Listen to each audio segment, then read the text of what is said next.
Yep. Give credit to them. Very well coached. They run their stuff great. Very good offensive team. We knew coming in that if we allowed the game to be an offensive game, we couldn't win. We have to defend. We have to impose our will defensively and play desperate defensively in order to come out of there with a win. But for whatever reason, I'm not going to say we overlooked them, but I'm going to say they were tougher, evident by 40 to 26 in rebounds. I would say they were more disciplined. We worked for 2 or 3 days on back cuts. We gave up at least 10 or 12 points off back cuts. They put us on our heels. We never imposed our will. We never was the aggressor.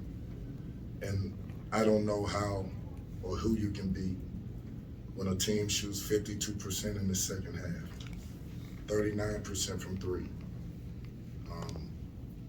I don't know how you win that game. If that's who we are, it's going to be hard for us to win. We have to do a better job of practicing,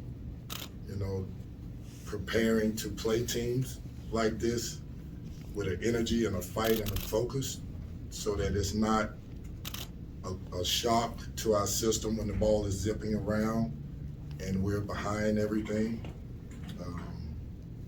They give them credit. They're a good team. I watched the way they played Michigan. I watched the way they played Notre Dame. And I knew it would be hard for us to come out if we didn't focus and be desperate defensively and disciplined defensively. And we just couldn't mentally get it. We couldn't mentally play with the energy that we needed to fight for a win. Thought we did some things well, but overall, when a team like that dominates you on the glass and they shoot 52%, I mean, how can you win? Questions?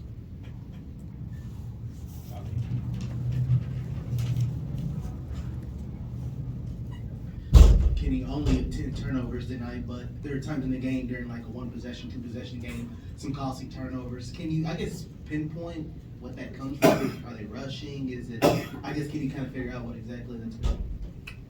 Well, for me, I look at, for example, L was probably the only player that really attacked the lane. And to L's defense, if he's the only guy that's attacking the lane and he's playing all the minutes that he's playing, sometimes he's doing it from a fatigue state. And I need him to play understanding that there's going to be times that you're just driving the lane to make a pass and be under control. Don't feel like you got to win the game for us. Don't feel like you have to make the play. It's going to come back to you. You don't have to be pressed to try to make the play. Because he's probably the best case of a kid that's out there that's fighting to win the game. And he makes mistakes, but he's probably you can arguably say he's out there fighting, regardless of his mistakes. So I think some of them come from that. I think some of them just come from carelessness.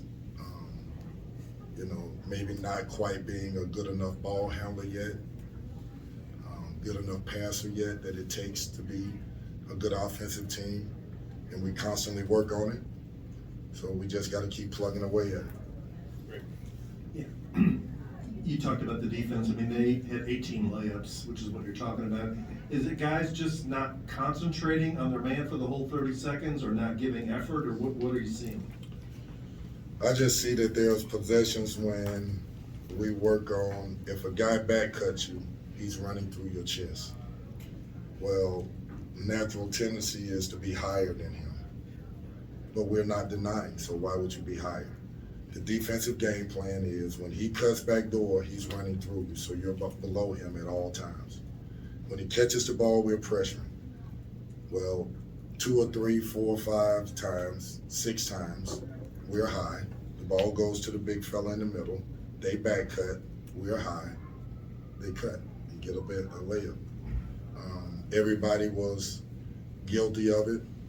The one that I'm most disappointed in was one of my captains, Jalen Withers. We talked about it. Not good enough. How? You've been in college basketball for 2 or 3 years, you should know. You should know. I'm not making excuses for him. I'm disappointed that he couldn't make the adjustment, but he was probably the most guilty.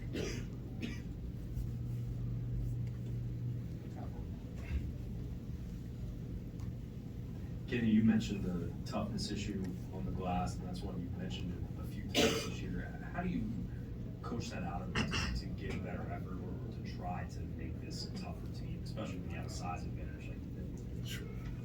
I can tell you that our practices are tough. I wish I could say I could practice like most teams, 1 hour and 45 minutes. Most days we're going for 3 hours. And we're going for 3 hours, and I'm not leaving that gym until I feel like we've addressed some of our issues as a team. And I hate it that way. I don't want to coach that way, but we have to address the elephant within our team. Turnovers, we got to address it. Rebounding, we got to address it. Passing the ball, we got to address it. Continuity on offense, spacing, we have to address it. Toughness, conditioning, playing basketball when you're tired, we have to address it. And again, I'm saying this, and I'm saying I'm not, by no means am I saying that they're going to pick it up right away. They're not robots. I mean, they're humans. And they're going to make mistakes, and some of this is new to them. But in the huddle tonight, I'm saying to them, winning and losing is not a choice. Like, the players that make it, the teams that are great, they're not going to get backdoor cut.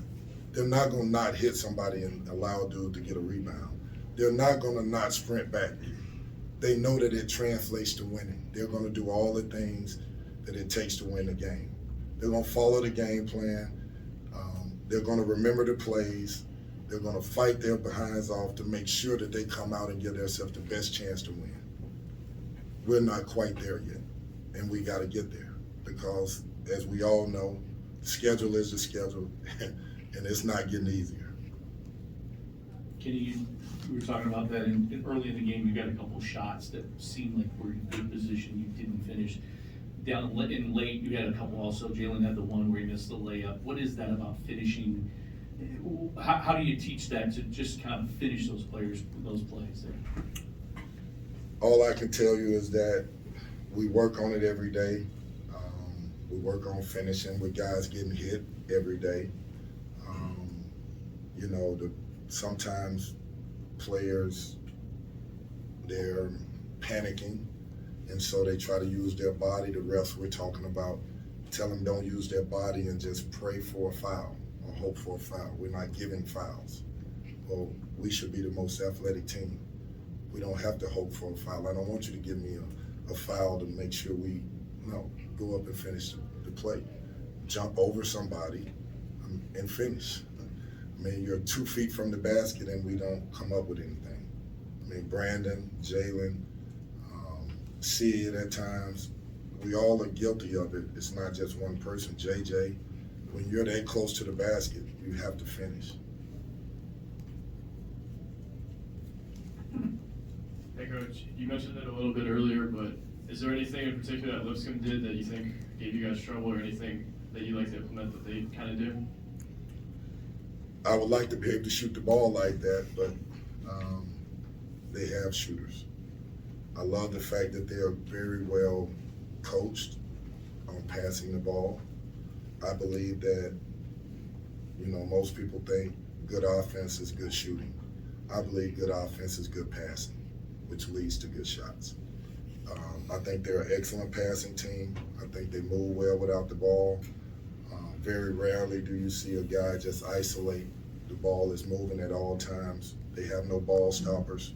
They bought into the system, and it works. It works. When you have better players, you have to change up a little bit because you have guys that are gifted enough to make a play opposed to playing off the pass the way they do. But there are things that they do that, every team wants to do.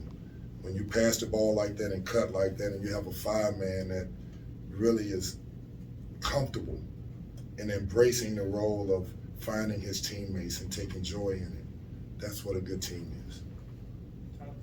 Kenny, you've talked a lot about confidence for these guys this year. This was coming off of back-to-back wins. Does it make it a little more concerning that you're concerned about effort, toughness in a game like this after you won back-to-back games? I can say this, I wasn't really pleased after the Florida A&M game. I thought that we did some good things, but I thought we didn't compete. We didn't impose our will the way we needed to. We didn't focus. We didn't, the turnovers were, you can't draw them up. They were unforced. Had nothing to do with Florida A&M. It's just, we just panicked. How can that be? So listen, it's not going to get any easier for us. It's going to get harder. We go to North Carolina State. They're a very good team, and we just got to find a way to get a win and fight and play good basketball. And it kind of looked like Al was limping off at the end of the game. I know he played 40 minutes, but was there an injury or something with him, or was that just fatigue? I don't really know. I did notice he was limping at the end as well. Asked him if he wanted to come out. He said no. Didn't play with energy. He gave us all he had. He played hard. Got the balls, shot a lot of free throws. Look, I need a bunch of guys playing with that effort, that energy. I can live with the mistakes if I got 6, 7 guys playing hard, playing together, just fighting to try to get a win.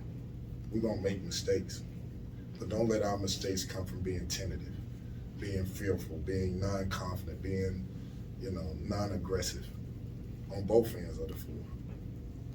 Okay, thank you, Coach.